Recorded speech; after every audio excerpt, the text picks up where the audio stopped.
to get another chance to talk with another great personality and thinker in our friends and family network at HFS. So, Roger Lvin, it's great to get more time with you again. I think we haven't chatted for a while. So, we could hear a bit more from you about the work you guys are doing at Hitachi Vantara. And there's been a lot of chaos, I think, in the industry this year in particular. There's been so much going on in terms of upheavals, economic worries, wars, certain types of AI coming at us. Lots of different things are kind of exacerbating. But, you know, it really feels like there's a drive from the client side to drive out costs, move at a hurry, do things faster, cheaper, better, that sort of thing, at a pace we've never seen before. But what's been your general experience of late with the conversations and the relationships that you've been having, Roger? Yeah, Phil, lovely to speak to you again. Good to see you.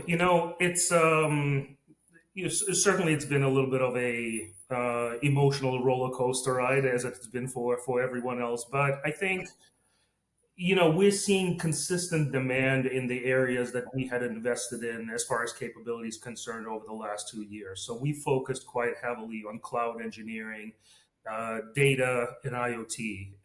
And in those areas, we find that the demand continues to be quite strong. So we've actually just delivered the best 2 quarters that I have seen in the 3 years that I have been with Hitachi Vantara. So we're pleased with that outcome.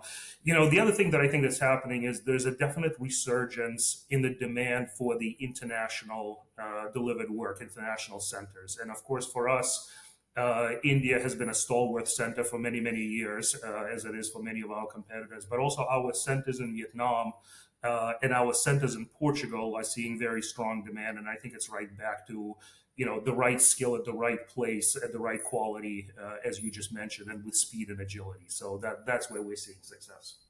Yeah, it's good to hear somebody reporting increased in growth and positive results because it's been a pretty tough year for a lot of the services industry, right? But so you talk a bit about some of these emerging locations that you've been investing in. How is that making a difference for you? So, I think what we've discovered is sort of the further you expand the aperture and looking at the global delivery centers, you're going to find particular skills that are perfected in certain locations, whether it's because of educational background or whether just the general focus of those regions, right? So, again, India, has been tremendous. And I was actually lucky to be in Washington a couple weeks ago listening to the Prime Minister Modi deliver his address. And, obviously that economy continues, very strongly. And I think will continue to be a major part for all of our businesses. Vietnam for us is a center which is very deeply focused on embedded engineering, right? So this is anything related to connected cars, connected factories. If you think about command centers and command center platforms, whether you're talking about for a hospital, right, or whether you're talking about for an energy grid, Vietnam is just a tremendous center for that type of activity. Incidentally, it's also one of our most diverse centers, right, in terms of senior women colleagues in engineering, etc. It's just an outstanding place and a very, if I may use that word, young center. I think the average age in that center is about 29 years old, right? So you can feel the excitement as you sort of walk through the halls. Portugal has also been a tremendous center for us, Phil. So Portugal, I find in particular, is very good in projects related to large sets of data. So anything related to data science, data analytics, and of course, all of those skills are becoming more and more relevant now with the AI wave that we're all a part of, right? But I find that for anything large, complex, data intense, I find that Portugal is a tremendous environment for us to be in, and frankly, a good alternative to some of the centers that have been mainstream for the last 5 years or so. Interesting. Yeah. Is data science and mathematics, is that a strong discipline in Portugal? I know some other companies who have been investing in the region as well, and it's definitely a consistent feedback that I've been getting. So Yeah, very strong discipline. I think if I look at sort of our colleagues and associates there, most of them are coming out with physics degrees, mathematics degrees, engineering degrees. And it's also a really good fit for Hitachi in general, because if you think about Hitachi, our parent company, it's a company of 300,000 engineers, data scientists, researchers, right? So that kind of DNA, so to speak, permeates everything that we do, right? So it's a very natural fit. And as we recruit in these markets, I think one thing that I generally communicate to the talent that we're speaking to is there's a lot of really good general consultancies out there. But if you want to be part of a hardcore engineering environment, if you want to focus on solving some of the world's largest problems, I think give Hitachi a chance. And I think that it just makes perfect sense. you talk a lot about talent and how you're developing as a company, but a lot of people say Hitachi, who? I thought they did storage, right? So maybe tell us a little bit more about how the company is evolving. I know you had a strong analytics story as you came off the blocks and Gajen took over the company. You've been adding some more quality people that we've been meeting. How is the company evolving, and what do you think is the core differentiator as you look at the future? So the group that I run at Hitachi is focused on engineering and system integration work, Phil, right? And as we talked about the core skills that we take to market, it's really about cloud modernization, it's data engineering, and our work in IoT. Okay. In IoT specifically, I think we're frankly second to none because we're also a practitioner. We grew out and were incubated by the parent Hitachi company, which of course started as a company in industrial and manufacturing space and so on and so forth, which is still associated with the brand in many good and favorable ways, frankly. But as the company over time shifted to more digitally oriented product, to clean energy, to mobility, to connected devices, etc., and frankly products that are more digital in nature, these capabilities around analytics, around data, around IoT have naturally been incubated over time, right? And the mission of Hitachi Vantara is really to take those skills to the rest of the globe outside of Japan, right? So if you think about Hitachi as a powerhouse in parts of the world, our mission is really to transform the organizations in the rest of the globe. And today, about half of my business comes from North America, 40% comes from Europe, and the rest is APAC. So those are really the disciplines and the skills for which we want to be known in the market.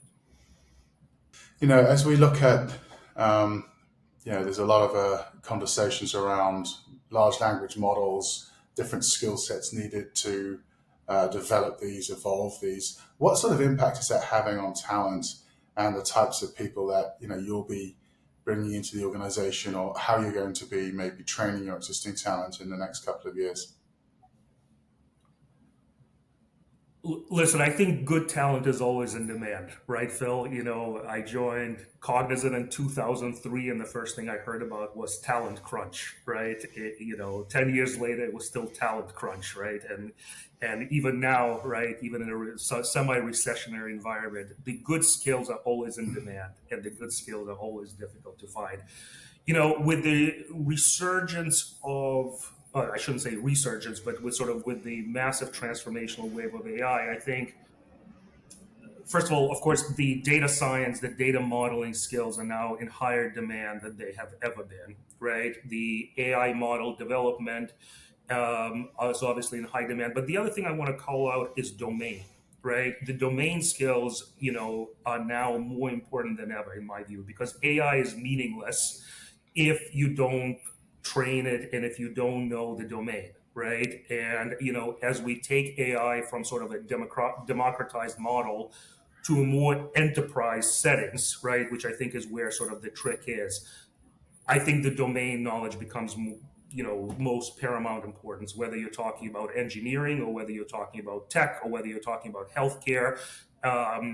you will not be able to leverage AI to its full potential if you don't have the right domain skills that are being applied to it. So those are really the areas that we are focused on, Phil. And then, of course, to retain the best talent, I think the values that we need to practice have been the same throughout all of these ways, whether you're talking about empowerment or autonomy, right, or whether you're talking about a common purpose in the organization. I think those remain, to me, the paramount values that keep employees engaged and committed to the organization, each other for an extended period of time.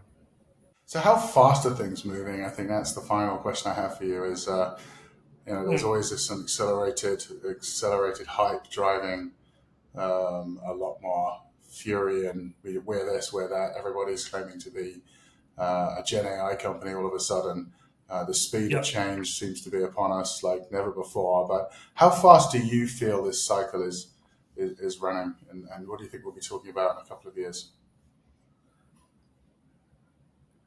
So I think the cycle is actually even faster than it seems, right? And I'll tell you what I mean by that. So first of all, I think the trick is to, and again, we're talking about AI, on this topic. I think the trick is really to figure out where the puck is going to be 2 years from now and 3 years from now, to not really be constrained by the current limitations, right? We can write thesis and documents about what's wrong with the current iteration of AI and how it's limited, etc. But I think the key is really to figure out, to think a little bit more unbound, right? Because 2 years from now it will be completely different, and 3 years from now it will be even more different, right?